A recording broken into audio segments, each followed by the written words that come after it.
High viewers, doctor kitchen and blogs এর আজকের পর্বে আপনাদের সবাইকে স্বাগত জানাচ্ছি। আপনাদের সাথে আছি আমি অধ্যাপক ডক্টর নাজনীন নাহার, ক্যান্সার রোগ নির্ণয় বিশেষজ্ঞ। বন্ধুরা, আশা করি আপনারা সবাই খুব খুব ভালো আছেন।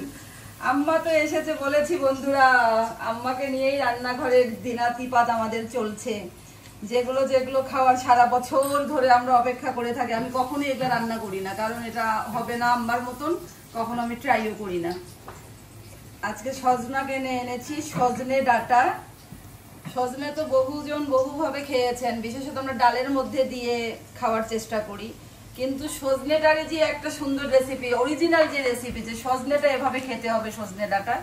এবং সজনে তো জানেন যে প্রচুর পুষ্টিগুণে ভরপুর, ক্যান্সার প্রতিরোধক, ব্লাড প্রেশার কন্ট্রোল, সবকিছু মানে এটার মধ্যে। এবং এটার মধ্যে অ্যান্টিবায়োটিক আছে। সোজা কথা যে আপনার শরীরে 36 থেকে 37টা খাদ্য উপাদান আছে যা আপনাকে বিভিন্ন রোগ প্রতিরোধ ক্ষমতা প্রদান করবে সজনে।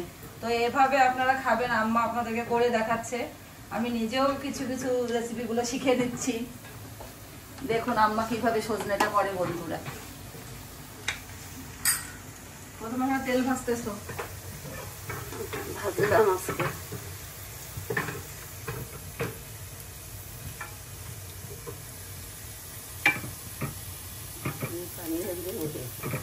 এখানে হচ্ছে সজনেটা আম্মা ঢেলে দিল। আবার চিটাগাং থেকে আম্মা আসার কথা, চিটাগাং থেকে আবার ভাইয়া আসার কথা শুনে, আবার আম্মা আসার কথা শুনে আবার ভাইয়া চিটাগাং থেকে আসছে। তো এগুলা তো আসলে সবাই আমরা ভাই বোনরা অসম্ভব পছন্দ করি। কি দিলাম আম্মা? জিরা বাটা, জিরা বাটা, একটু রসুন বাটা, 1 চা চামচ আধা চা চামচ করে। রসুন দিতেই হবে। সজনে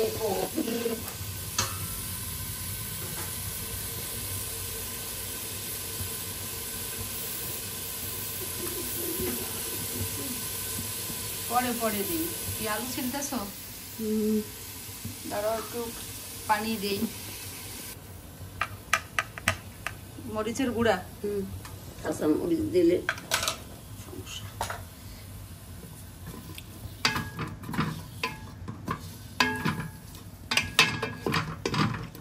এটা আবার পাতিলের ভেতরে, গর্তওয়ালা পাতিলের ভেতরেই এই জিনিসটা আসলে সুন্দর হয়, তাই না আম্মা? হ্যাঁ, আলুটা দিয়ে ঢেকে দিই বন্ধুরা। পানি আম্মা এখানে পানি আছে তো? হ্যাঁ, এই যে পানি আছে, এটা দাও। আচ্ছা আনো, সমস্যা নেই।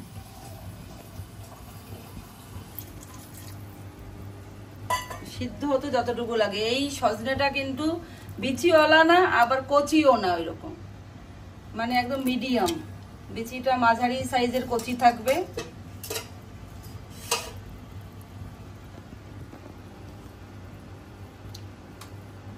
আম্মা আলু ছিলছে। রংপুরের আলু, এই আলু এখানে পাওয়া যায় না। এই আলু এত মজা যে বলার মতো না বন্ধুরা।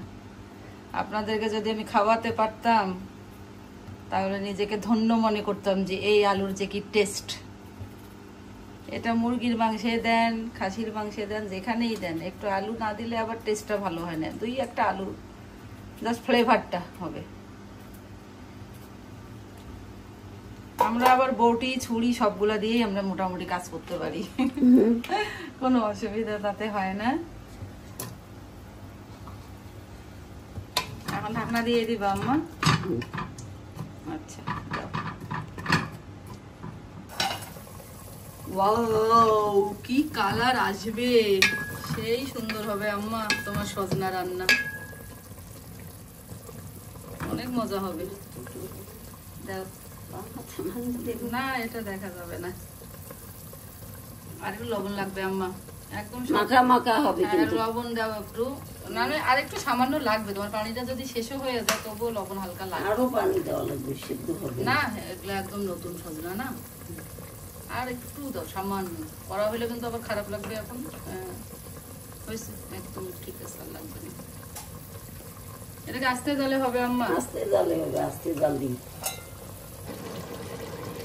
সজনার বর্তমান অবস্থা, এটা কিন্তু ভাজা ভাজা হবে না, এটা হচ্ছে একটু ভেজা ভেজা থাকবে। অনেকে সরষে দেয়, আমরা সরষে খাবো না। আমরা হচ্ছে শুধু এটা সজনার মাখানো একটা হেলদি রেসিপি, হেলদি। আর প্যালকাটা তো আমার আম্মা দেখিয়েছে বন্ধুরা আগে, তো প্যালকাতে কিন্তু দেখবেন যে কোনো কিন্তু তেল দেওয়া হয় না, কিন্তু সজনেতে কিন্তু আবার তেল দিতে হবে। এই দেখুন সজনেটা একেবারে হয়ে এসেছে মোটামুটি। আম্মা সিদ্ধটা দেখছো? সিদ্ধ হয়ে গেছে। এটাতে কিন্তু কোনো ধনে টনে কিছু এসব চলবে না, আবার ধনে পাতা হয়ে যাবে।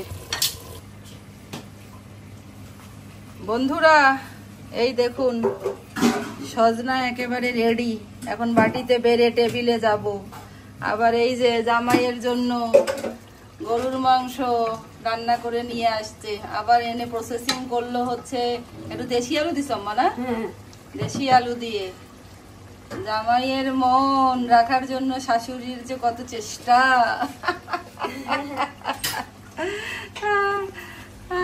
আম্মার রান্না আম্মার নাতি পুতিরাও সবাই খুব পছন্দ করে মাশাআল্লাহ। তো সজনাটা কমপ্লিট, এখন বাটিতে বেড়ে টেবিলে নিয়ে যাই। বন্ধুরা এই দেখুন আমার মায়ের হাতের সজনে ডাঁটা, সে যে কি মজার। আর ঘ্রাণ এসে যখন আমার নিঃশ্বাসের সাথে মিশে যাচ্ছে, মনে হচ্ছে সেই ছোটবেলায় শিশুকালে ফিরে গিয়েছে। কত কষ্ট আমাদের মায়েরা আমাদের জন্য করে, কত ত্যাগ স্বীকার করে আজকে আমাদেরকে এই দুই পায়ে দাঁড়াতে শিখিয়েছে। আমাদের কি এতটুকু ধৈর্য আছে? আমরা কি আমাদের সন্তানদের জন্য এতটুকু ত্যাগ করতে পারি? আমার তো মনে হয় না। বন্ধুরা সবাই আমার আম্মার জন্য দোয়া করবেন। আর এই সজনার রেসিপিটি, আমার হাজবেন্ডরাও কিন্তু এভাবে সজনা খেতে জানতো না, ওনারা কিন্তু ডালে দিয়েই খেত, কিন্তু এই সজনা খাওয়ার পরে সবাই পাগলের মতো খায়। মানে এত সুন্দর এই রেসিপিটা, অবশ্যই ট্রাই করবেন। স্বাস্থ্যকর সুস্বাদু একটি রেসিপি। ভিডিওটি ভালো লেগে থাকলে লাইক দিবেন, আমার চ্যানেলটি সাবস্ক্রাইব করে বন্ধুরা আমার পাশেই থাকবেন। সবাই খুব খুব ভালো থাকবেন। আল্লাহ হাফেজ।